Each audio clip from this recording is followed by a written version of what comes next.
ಉಡುಪಿಯಲ್ಲಿ ಗಣರಾಜ್ಯೋತ್ಸವ ಕಾರ್ಯಕ್ರಮದ ಬಳಿಕ ಸುದ್ದಿಗಾರರೊಂದಿಗೆ ಮಾತನಾಡಿದ ಸಚಿವ ಬಸವರಾಜ ಬೊಮ್ಮಾಯಿ, ಅಪರಾಧವೇ, ಅಪರಾಧಿಯೇ ಅನ್ನೋದು ನಮ್ಮ ನಂಬಿಕೆ.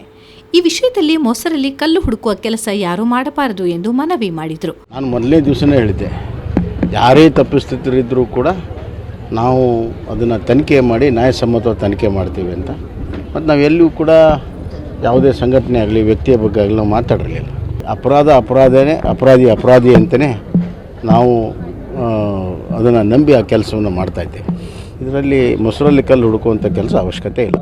ಸಚಿವ ಸಂಪುಟ ಗೊಂದಲದ ಕುರಿತು ಪ್ರತಿಕ್ರಿಯಿಸಿದ ಸಚಿವರು, ಎಲ್ಲ ವಿಚಾರ ಮುಖ್ಯಮಂತ್ರಿಗಳ ಗಮನದಲ್ಲಿದೆ. ಮುಖ್ಯಮಂತ್ರಿಗಳು ಸೂಕ್ತ ಚಿಂತನೆ ಮಾಡುತ್ತಾರೆ. ಸಂಪುಟ ವಿಸ್ತರಣೆಯ ಸಂಪೂರ್ಣ ಅಧಿಕಾರ ಮುಖ್ಯಮಂತ್ರಿಗಿದೆ. ವರಿಷ್ಠರ ಜೊತೆ ಚರ್ಚಿಸಿ ಸೂಕ್ತ ಕ್ರಮ ಜರುಗಿಸುತ್ತಾರೆಂದರು. ಸಂಪುಟ ವಿಸ್ತರಣೆಯ ಸಂಪೂರ್ಣವಾದಂಥ ಅಧಿಕಾರ ಮುಖ್ಯಮಂತ್ರಿಗಳಿಗಿದೆ. ಅವರು ಪಕ್ಷದ ವರಿಷ್ಠರ ಜೊತೆಗೆ ಚರ್ಚೆ ಮಾಡಿ ಆ ಕ್ರಮವನ್ನು ಜರುಗಿಸ್ತಾರೆ. ಅದರಲ್ಲಿ ನಾನೇನು ಹೇಳುವಂಥದ್ದು, ನಾನು ಯಾರ ಬಗ್ಗೆನೂ ಅವ್ರು ಯಾವ ಹೇಳಿಕೆ ಕೊಟ್ಟರು ಕೂಡ ನಾನು ಅದನ್ನು ವ್ಯಾಖ್ಯಾನ ಮಾಡೋದಕ್ಕೆ ಇಚ್ಛೆ ಪಡೋದಿಲ್ಲ.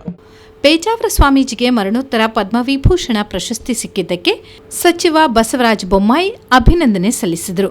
ಅತಿ ಹೆಚ್ಚು ಬಾರಿ ಕೃಷ್ಣ ಪೂಜೆ ಮಾಡಿದ ಶ್ರೇಷ್ಠ ಗುರುಗಳು ಪೇಜಾವರ ಶ್ರೀಗಳು. ದೇಶದಾದ್ಯಂತ ಸಂಚರಿಸಿ ಧರ್ಮ ಜಾಗೃತಿ ಮೂಡಿಸಿದ ಕೀರ್ತಿ ಅವರದ್ದು. ಅಸ್ಪೃಶ್ಯತೆ ದೂರ ಮಾಡಿದವರಲ್ಲಿ ಪೇಜಾವರ ಸ್ವಾಮೀಜಿ ಪ್ರಮುಖರು. ಅವರೊಬ್ಬ ಶಾಂತಿ ದೂತ.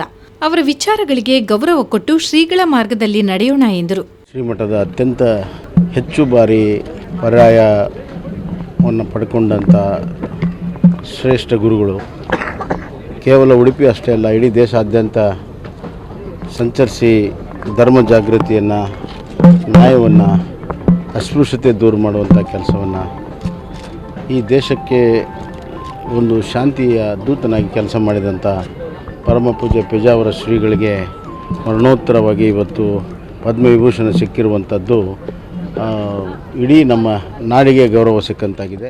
ಬಿಜೆಪಿ ದೇಶದಾದ್ಯಂತ ಸಿಎಎ ಬಗ್ಗೆ ಜಾಗೃತಿ ಮೂಡಿಸುವ ಕೆಲಸ ಮಾಡುತ್ತಿದೆ ಎಂದ ಸಚಿವರು, ಸೋಮವಾರ ರಾಜನಾಥ್ ಸಿಂಗ್ ಮಂಗಳೂರಿಗೆ ಬರುತ್ತಿದ್ದು, ಮಂಗಳೂರು ಹೊರವಲಯದಲ್ಲಿ ಜಾಗೃತಿ ಸಮಾವೇಶ ನಡೆಯಲಿದೆ.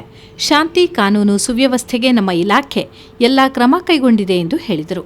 ರಾಜನಾಥ್ ಸಿಂಗ್ ಅವರು 27ನೇ ತಾರೀಕು ಬರ್ತಾ ಇದ್ದಾರೆ. ಜನಜಾಗೃತಿಯ ಸಮಾವೇಶವನ್ನು ನಾವು ಮಂಗಳೂರಿನಲ್ಲಿ ಏರ್ಪಡಿಸಿದ್ದೇವೆ. ಮಂಗಳೂರು ಹೊರವಲಯದಲ್ಲಿ ಏರ್ಪಡಿಸಿದ್ದೇವೆ. ಶಾಂತಿ ಸುವ್ಯವಸ್ಥೆಗೆ, ಕಾನೂನು ಸುವ್ಯವಸ್ಥೆಗೆ ಎಲ್ಲ ಕ್ರಮಗಳನ್ನು ನಮ್ಮ ಇಲಾಖೆ ಈಗಾಗಲೇ ತೆಗೆದುಕೊಂಡಿದೆ.